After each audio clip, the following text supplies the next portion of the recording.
Pengine ni mara ya kwanza kwa kilabu kama Simba kuweza kupata pongezi kutoka kwa mchezaji mkubwa na maarufu duniani.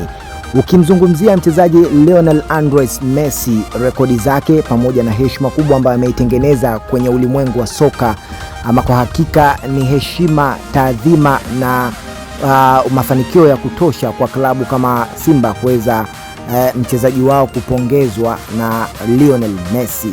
Nikwambie tu kwamba hivi sasa soka la nyumbani linazidi kusogea, na taarifa zake watu wa mambele na mataifa ya mbali wamekuwa wakizipata, na hii imetokana na matunda makubwa ambayo yamekuwa yakiwekezwa katika sekta ya michezo pamoja na burudani.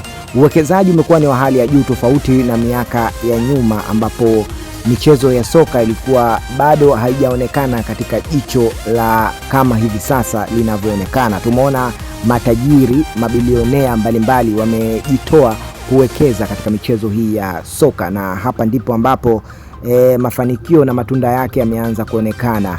Namzungumzia mchezaji Kibu Denis Prosper.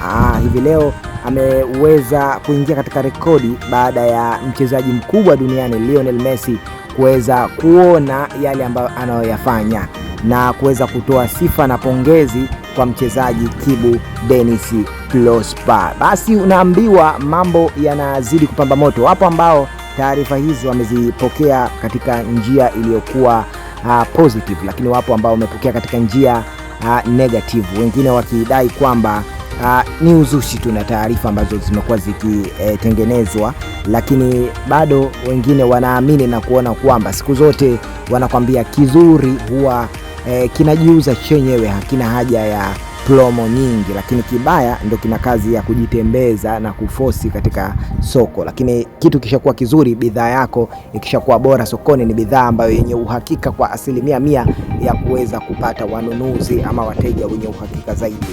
Mimi nikwambie kwamba hii sio mara ya kwanza tu, na nyingine zitatokea kutokana na uhakika wa uwekezaji ambao upo sasa hivi. Investment zimekuwa ni za juu katika soka, lakini pia wachezaji wamekuwa wakijitoa na kujituma haswa katika sekta nzima ya mazoezi na kuimarisha adabu, nidhamu pamoja